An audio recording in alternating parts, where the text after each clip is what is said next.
لا إله إلا الله محمد رسول الله. بسم الله الرحمن الرحيم. الحمد لله والصلاة والسلام على رسول الله وعلى آله وصحبه ومن استنى بسنته إلى يوم الدين. أما بعد، رب اشرح لي صدري ويسر لي أمري واحلل عقدة من لساني يفقه قولي. Assalamu alaikum wa rahmatullahi ta'ala wa barakatuh. Ahlan wa sahlan wa marhaban bikum. Welcome you back to our course on the essentials of Shafi'i law, Imam al-Hadrami's Safinat Al-Naja, in which we cover ibadat or worship from a Shafi'i primer. This lesson focuses on Hajj and Umrah, looking at a surface level glance and discussion of the conditions and integrals of the Hajj and Umrah. Of course, this is not part of the book, the original matan Safinat Al-Naja. It was added by the translator. It was in other versions, it's added by other scholars as well. You know, the segment on Hajj and Umrah. But be that as it may, we'll read through the basic details, inshallah. Our course outcomes remain the same. An introduction to Islamic law, a first step into the legacy of the Shafi'i school, and to learn the 5 pillars of Islam at the beginner level. Our lesson outcomes: we are looking at the 6 conditions for Hajj to be obligatory. The second is the integrals of Hajj, 3 the integrals of Umrah, and 4 the 5 Wajibat of Hajj. And there's a difference between the integrals and the Wajibat, which we'll discuss when we get there bi'idhnillahi ta'ala. So again, this is not part of the original text. It is an additional note added by the English translation that we are using. I forget the translator's name, but it is shared with our students, and it is the one that's generally available online. In various versions of the text Safinat Al-Naja, you're going to find a takmila, a completion of the book by that editor or that translator or that publisher. And in the Arabic versions, you find the same. Generally, they try to keep to the style of the original text in the succinct nature. So the few notes that we have with us here basically tends to do the same.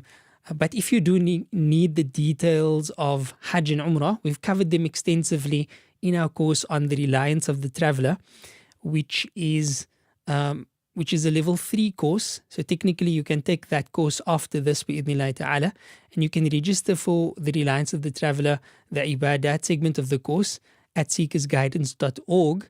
Bi'idhnillahi ta'ala, you'll see the details on your screen at the moment. And there you can learn about Hajj and Umrah in extensive detail. For this, the idea is to have a basic understanding of what Hajj and Umrah really is. Tamam? So with that we begin. The conditions for Hajj being wajib are 6, meaning that in the Shafi'i school, when all 6 of these boxes are ticked, Hajj is wajib upon that person. The first is, the person must be a Muslim. The second, they must have aql or sanity. The third, that they must have reached the age of bulugh or puberty. And number 4, that they must be free, they must have hurriya. Number 5, there must be a safe passage to Makkah al-Mukarramah in order to fulfill this journey. And this might not seem sensible right now, but in our history, the road to Makkah wasn't always via 2-3 flights or even a steamer. It may have been much more arduous than that, depending on where you're coming from. And there was much to contend with, like highway robbers and bandits and the like. So the road must be safe. And then number 6, having the ability. So there is, of course, some detail here. Ability essentially means that the person must have the provisions and the conveyance and everything that is required for the entire round-trip journey for themselves as well as their dependents whom they leave behind. So they must have enough money, enough food, transportation, and so on and so forth. That is in essence what ability means, right? So if these 6 conditions are fulfilled, Hajj is obligatory upon a person. Tamam? We said there's a few footnotes here. So the way to Makkah must be safe. Safety for one's person and property from predators and enemies, whether the latter be non-Muslims or highway robbers, even when the amount is inconsiderable, including an inexcusable sort of Hajj fee, just placing a fee purely for the sake of you going on Hajj. While that is not mashru', there may be certain services and so forth that people charge that may come under a term called Hajj fees. That's not necessarily this type of tax. That would be a service, and of course they need to understand and provide the details of what service they are providing. But in this instance, we are speaking about a tax that is charged to those going on Hajj for nothing in return. It's purely just a fee. Tamam? And then the second footnote was having the ability. What does that mean? That means to be able to pay for the provision and transportation for the journey with money one has that is in excess of the amount one requires to support and clothe the members of one's family. This applies to one who is traveling there and back, and while obtaining lodgings for oneself, and that is in excess of any money one owes for debts. That's the other important factor, even those not yet due. So Hajj is not obligatory upon the person who owes a debt. Right? If there's an outstanding debt, even if it is a debt that's not yet due, Hajj is not obligatory upon that person. This also sort of demonstrates to us the importance of not living in debt. While that is the norm in the modern era, we as Muslims should set our own norms, and our norm should be that we don't live in debt. And I know this seems almost impossible, especially in light of buying a home and so forth. Still, there are ways and means, but that's a topic for another time. Wallahu subhanahu wa ta'ala a'lam. You are not obliged to perform Hajj if you don't fulfill those conditions, right? The conditions that we just spoke about. However, if you somehow manage to perform Hajj despite having outstanding debts, despite having no safe passage, you take the risks and you do what is needed. Of course, not if you're not a Muslim, and not if you, if you're not a Muslim, if you're murtad and so forth, Hajj is not valid from you in any case. But for the other conditions, even sanity, an insane person can be taken for Hajj. It would be valid, right? They'll receive the reward therefore, and their wali would take charge of them. Reached puberty, even if a person has not yet reached the age of puberty, they can perform Hajj and it would be valid. Now, it would not count for their fard Hajj. They would need to repeat their Hajj later on, but they would get the reward for this as a supererogatory Hajj. Freedom, again, if a slave undertakes Hajj by the permission of the master or goes with the master for Hajj, it's valid. And so on and so forth. Even if a person doesn't have sufficient monetary means, if another comes and pays for them, they can take that as a gift and, perform Hajj like that. If somebody offers you a loan, you are not obliged to take it. But if you do take it, it's permissible and your Hajj would be valid, right? I don't encourage this, but it is valid nonetheless. So it is also a condition that one have sufficient time to travel to Makkatul Mukarramah, in time for Hajj of course, having sufficient time to perform all the rituals of Hajj. Now what is a Hajj, right? Hajj in essence amounts to 6 separate integrals. Number 1 is to perform ihram, that is a sacred state that one enters into, and there's certain clothing restrictions and prescriptions. But it's not the clothes, it's the sacred spiritual state that the person enters into. And it's an intention to perform Hajj in the heart. And then the chanting of the talbiyah, labbaik Allahumma labbaik, labbaika la sharika laka labbaik, inna alhamda wa ni'mata laka wal mulk, la sharika lak. That accompanies the ihram. And then certain things that would usually be permissible become prohibited. Like physical intimacy with one's spouse, the removal of hair or nails, the usage of perfume, right, for both men and women. And in the case of men, wearing sewn clothes, right, no sewn clothes. You have to go in just 2 pieces of white sheet, right, and wrap that around your body. And no hunting. These are some of the basic rules of ihram. So that's the first integral. The second integral is wuquf, which is to be present on Arafah. It's a place close to Mecca.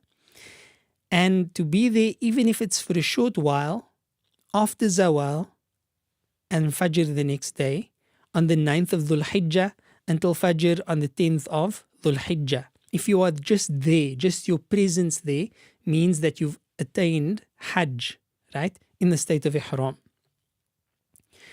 And then number 3, to make Tawaful Ifadah, which is to go to the Kaaba, and which is performed after the stay in Arafah. So after you complete Arafah, there's a few things you do along the way, and you inevitably go back to the Haram, you go to the Haram and you perform your Tawaful Ifadah, your main Tawaf of your Hajj. Then your Sa'i, which is to go between Safa and Marwa, 2 hills, the same hills that were climbed by Sayyidah Hajar alayhi salatu wasalam when she was in pursuit of water, looking for water for her thirsty baby Nabi Ismail alayhi salatu wasalam. So those hills there, of course, they are not hills any longer, but we run between them and we walk between them in what is called the Sa'i, right? And then the Halq, which is to shave the hair, which is sunnah for the men, or shorten the hair if they don't shave it, but shaving is better for men. And then for women to just cut a few hairs or shorten the hair in general. And then finally the tartib, the sequence between all of these things, that too is an integral of the Shafi'i version of the Hajj, which is Ihram, Wuquf, Tawaful Ifadah, Sa'i, Halq, and the tartib.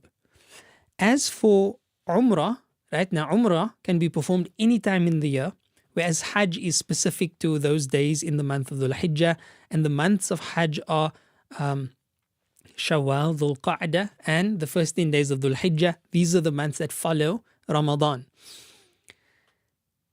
You can only go into Ihram for Hajj during this time, and Hajj is only on the 9th of Dhul Hijjah. But for Umrah, a person can perform an Umrah at any time in the year, except for the Hujjaj who are in Ihram for Hajj, stationed on Mina. They can't perform Umrah at that time, right? So the integrals of an Umrah, what makes up an Umrah is Ihram, which is to enter into that sacred state, at the Miqat, right, which is the border over which you cannot cross if you intend to go to Makkah, unless you are in the state of Ihram.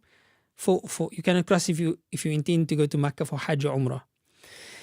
And then to make Tawaf of the Kaaba for Umrah, and then to make the Sa'i between Safa and Marwa, as we've explained before. Now the Tawaf is exactly what you see when you imagine Tawaf. It is walking around the Kaaba 7 times, starting from the Hajr al-Aswad and then ending at the Hajr al-Aswad. That is 1 round. So you do that 7 times, that counts as 1 Tawaf, right? So you make Tawaf, then Sa'i between Safa and Marwa, which is again 7 rounds, and 1 round is 1 way. So Safa to Marwa, that's round number 1. And then Marwa to Safa is round number 2, and so forth until you complete 7. And then again, shaving or shortening of the hair. And there's details to all of this naturally. And then the tartib, which is the sequence of these rituals. That's an Umrah, right? If you haven't been for Umrah before, then it may seem somewhat strange, because people who go for Umrah, they're usually there for a good couple of days, perhaps even a week or 2. So if this is it, then what are they doing for the rest of the time? So generally, one performs 1 Umrah and then perhaps stays there for a couple of days and then performs another Umrah, meaning you go outside of the sacred precinct, go back into the state of Ihram and redo these things again. And you can do that as many times as you so wish. It is considered recommended in the Shafi'i school. And if you don't do that, you can also just do Tawaf. And then the Wajibat, which are, call them necessary elements of the Hajj for the Shafi'i school, but not at the same level as the Fara'id or the Arkan. Now the Fara'id or the Arkan are the integrals. Now normally in the Shafi'i madhab, they are the same thing, right? Arkan or Wajibat and Fara'id are the same thing in the Shafi'i school.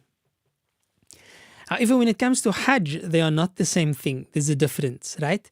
So the Wajibat are essentials of the Hajj, but if you leave them out, you can make up for them by sacrificing an animal or a dam, right? You can compensate for that with a dam. Whereas the Fara'id or the integrals or the Arkan, these are the acts without which you don't have a Hajj. So there's a difference, and it's only applicable in the bab of Hajj. So the Wajibat or the requisites of the Hajj are 5. One enters into the state of Ihram at the Miqat, as we've stated before. Staying the night at Muzdalifah, which takes place after completing Arafah. So one moves from Arafah to Muzdalifah and spends the night there. That stay there for at least a portion of the second half of the night, according to the Shafi'i school, and ideally until Fajr, that stay there is considered a wajib. Similarly, stoning the 3 jamarat is considered a wajib. Staying the night following Eid at Mina is considered a wajib. And the Tawaful Wada', which is the departure or the farewell circumambulation, all of these are wajibat. So you must do them, but if you don't do them, you can compensate for that with a dam, with the sacrifice of an animal. And then you can read through the footnotes there as well. So there's a question for you. What is the difference between fard and wajib in the bab of Hajj according to the Shafi'i school? And of course, we'll give you some other questions as well in the quiz that would accompany this lesson. But that actually concludes the course. Alhamdulillah, we've now concluded every discussion under ibadat. Admittedly, because the text kind of stops after salah, the other chapters of fasting and zakah and janaiz and even hajj, they were all very surface level discussions. But the idea herein is for you to memorize this framework and then move on to the next level of study and build on that framework immediately. And the idea is also not to do so, after many years of study. It's now, okay, let's fill in this framework in the next step. So you learn something either like the matan of Abu Shuja' or proceed into Umdatus Salik if your Arabic is appropriate and strong enough. I believe that is what we can offer as the next step, bi'idhnillahi ta'ala. But don't let the learning stop here. May Allah subhanahu wa ta'ala accept from us. This is the second time we've been through Safinat Al-Naja. We hope that there was improvement since the first time. May Allah accept it and bless it and make it a means for us to be successful in this life as well as in the world hereafter. جزاكم الله تعالى خيرا وصلى الله تعالى على سيدنا محمد وعلى آله وصحبه وبارك وسلم. سبحان الله وبحمده سبحانك اللهم وبحمدك نشهد أن لا إله إلا أنت نستغفرك ونتوب إليك والسلام عليكم ورحمة الله تعالى وبركاته. لا إله إلا الله محمد رسول